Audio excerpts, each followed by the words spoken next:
Social media ఈ రోజుల్లో ఏది నిజం ఏది అబద్ధం తేల్చుకోవడం పెద్దవాళ్ళకే కాదు ఎవరికైనా ఓ పెను సవాల్గా మారింది.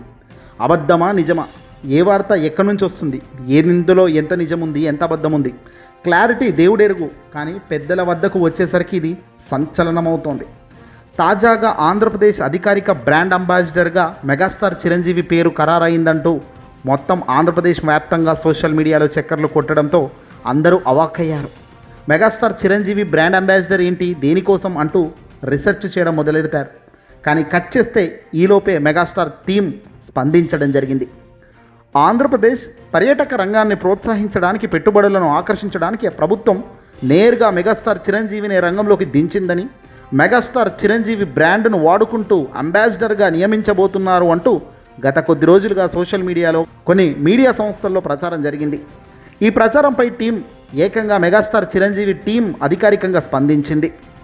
ఏపీ బ్రాండ్ అంబాసిడర్గా చిరంజీవి బాధ్యతలు చేపడుతున్నారనే వార్తల్లో అసలు వాస్తవమే లేదు అంటూ కుండబద్దలు కొట్టారు. అవన్నీ పచ్చి అబద్ధాలే, నిరాధారణమైన అబద్ధాలు, వదంతులు నమ్మవద్దండి అంటూ స్పష్టంగా వాళ్ళు తెలియజేశారు. ప్రస్తుతం చిరంజీవి తన పూర్తి దృష్టిని సినిమాలపైన కేంద్రీకరించారు. వరుస ప్రాజెక్టుల చిత్రీకరణలో బిజీగా ఆయన గడుపుతున్నారు. ఆయన టీం ఈ మాటలు చెప్పింది. దీంతో గత 2 రోజులుగా జరుగుతున్న ఈ ఊహాగానాలకు ఒక్కసారిగా చెక్ పడింది.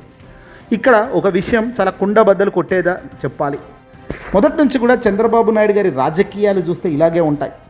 ఒక బురద తీసుకెళ్ళి చల్లడం, అది ఎలా రియాక్ట్ అవుతుందో చూడడం, సానుకూలంగా ఉంటే అదే ఫైనల్ డిసిషన్గా ముందుకెళ్ళడం చంద్రబాబు నైజాం.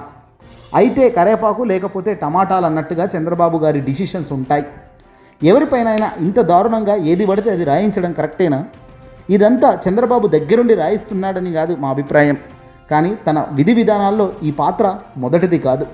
అనేక సందర్భాల్లో అనేక స్థాయిలో ఇలాంటివి ఎన్నో చూసాము, వచ్చాయి. సాధారణ స్థాయిలో అనుకూలంగా వస్తే దాన్ని ప్రతికూలంగా వస్తే అక్కడికక్కడే విడిచిపెట్టి వదిలేయడం లాంటి చర్యలు చేస్తుంటారు. ఇక సోషల్ మీడియాలో మెగాస్టార్ అభిమానులు అయితే, నాయన తమ్ముడిని వాడుకుంటున్నావు, ఇక అన్నను కూడా వాడుకుంటావా అంటూ చంద్రబాబుపై ఆగ్రహం వ్యక్తం చేస్తూ కామెంట్లు పెడుతున్నారు. తమ్ముడిని ఆగం చేస్తున్నావు, జనసేన పార్టీ ఊసే లేకుండా అవుతుంది, పైకి మెగాస్టార్ని రంగంలోకి దించి ఏం చేస్తావు అంటూ చిరంజీవి పైన కూడా కొందరు విమర్శిస్తున్నాడు.